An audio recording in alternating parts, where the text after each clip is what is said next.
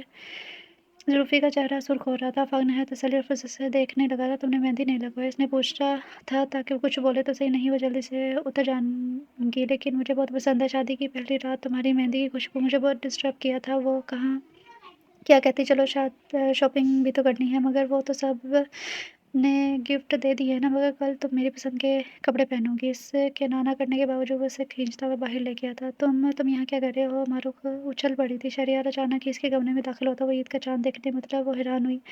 بھائی آپ عید کا چاند باہر جا کر فرصت سے دیکھ سکتے ہیں، ڈیڈی کسی بھی وقت آ سکتے ہیں۔ باہر سے قاسم کی آواز آئی تو اس نے جھٹ معروف کا ہاتھ پکڑا اور باہر نکل گیا۔ انکل نے دیکھ لیا تو کیا کہیں گے؟ معروف رک گئی تھی۔ اگر تم یہیں کھڑی رہی تو ضرور دیکھ لیں گے۔ اس لیے باہر آ گیا۔ مگر کہاں جانا ہے بھائی؟ شادی سے پہلے پہلی اور آخری چاند رات ہے، اس پر بھی ڈیڈی نے پہرا لگا دیا ہے تو کچھ نہ کچھ تو کرنا ہی تھا۔ ان سے بولا تو وہ بھی اس کی نرالی بات سن کر ہنس پڑی۔ ارے اتنی جلدی ہے آپ کو آپ کو دی اینڈ کی؟ ابھی تو آپ نے قصر لالا کی رونق دیکھی ہی نہیں۔ چلیے پھر چلتے ہیں قصر لالا کا ایک اور روپ دیکھنے کے لیے۔ جی جی، یہ آوازیں بالکل قصر لالا سے ہی آ رہی ہیں۔ اندر چلیں نا، راستہ تو یاد ہی ہوگا آپ کو۔ بالکل جی وہی والا۔ آج عید کا دوسرا دن تو ساتھ ہی شہریار صاحب کی رول کی بھی تھی، اور او ہو اندر چلیں سب معلوم ہو جائے گا۔ جی تو یہ لاؤنج میں سب ہی جمع تھے۔ عمر صاحب ڈھولک کم بجا رہے تھے اور عائزہ کو زیادہ تاڑ رہے تھے، لیکن وہ بھی عائزہ ہے برابر نے اگنور کیے جا رہی تھی۔ فائزہ بھابھی معروف بی بی کے پاس گھسی بیٹھی تھی۔ سامنے والے صوفے پر فہد صاحب اپنی مسز کے ساتھ برجمان تھے، اور آج تو ان کی شوخیاں بھی عروج پر تھی۔ صبا بھی کل کی نسبت آج زیادہ پراعتماد نظر آ رہی تھی۔ فائزہ اگر معروف کے دائیں جانب پر برجمان تو ہے تو عزیز صاحب بائیں سائڈ پر بیٹھے ہوئے تھے۔ قاسم اور عاصم پہلے تو گانے میں مصروف تھے، مگر کچھ دیر پہلے سامنے والے اور ساتھ والے بنگلے سے 2 مہمان لڑکیاں آئی تھیں، سو ان کی توجہ بھی ادھر زیادہ تھی، گانوں پر کم۔ شہریار صاحب ڈائننگ روم میں اپنے دوستوں کو کمپنی دے رہے تھے، اور دلہا صاحب تو غائب ہی تھے، یہی سمجھے نا آپ۔ ارے بھائی ان کے ساتھ کل رات بہت بری ہوئی تھی۔ واپسی پر شہریار صاحب نے انہیں رنگے ہاتھوں پکڑ لیا تھا۔ سب شہریار صاحب کی نگرانی میں یعنی ڈرائنگ روم میں بیٹھے جمائیاں لے رہے تھے، مگر خیر اتنے سیدھے تو وہ بھی نہیں تھے، کسی نہ کسی طرح کا باہر آ ہی جاتے تھے۔ پھر شہریار صاحب کو زحمت کرنا پڑی، ان کے کان پکڑ کر واپس لے جانا پڑا۔ ارے یہ کون ہے؟ وٹ عمل مچلنا، یہ اپنے اہم آفاق صاحب اور زوفی بی بی ہیں۔ ہاتھوں میں ہاتھ ڈالے سیڑھیوں سے اتر رہے ہیں۔ آفاق کی سرگوشیاں تو ختم ہی نہیں ہو رہی تھی، اور زوفی کے چہرے کو آج کسی میک اپ کی ضرورت نہیں تھی۔ آج قصر لالا کے آنگن میں یکے بعد دیگر کئی چاند اترے تھے، اور قصر لالا وجود زن سے سج گیا تھا۔ کہاں 1 سال پہلے تک یہاں کوئی صنف نازک نامی کوئی چیز ہی نہیں تھی، اور آج تو جیسے ان کی قسمت جاگ اٹھی تھی۔ اچھا چلے اب انہیں ایک خوشحال اور خوشگوار زندگی کی دعا دیں اور اپنے اپنے گھر جائیں۔ دوسروں کے گھر بن بلائے جانا اچھی بات نہیں ہے۔ اپنے گھر جا کر عید منائیں، خوش رہیں، اپنے خرچے پر عید مبارک۔ سو ڈیئر ریڈرز، یہ ہے آنگن میں اترے چاند، اس کی رائٹر ہے مریم ساجد۔ تو آپ لوگوں کو یہ ناول کیسا لگا؟ مجھے تو کافی اچھا لگا۔ پہلے میں آپ لوگوں کو ایک بات بتا دوں کہ میرا گلا ٹھیک نہیں ہے، جس کی وجہ سے تھوڑا آواز چینج آئی ہوگی، تو آپ لوگ مینیج کر لینا۔ دوسری بات کہ اس میں جو انگلش کے ورڈ تھے وہ ویڈیو بناتے ہوئے آگے پیچھے ہو گئے، اس لیے لائن کو پڑھنے میں تھوڑا مسئلہ ہوا، لیکن میں نے پوری کوشش کی صحیح سے پڑھنے کی۔ تو مجھے تو یہ ناول اچھا لگا، کیوٹ سا تھا، فنی سا، اچھا پیارا سا تھا۔ آپ لوگوں کو بھی انشاءاللہ تعالیٰ پسند آئے گا۔ ملتے ہیں کل نیو ناول کے ساتھ، تب تک کے لیے اپنا خیال رکھیں، خوش رہیں، اللہ حافظ۔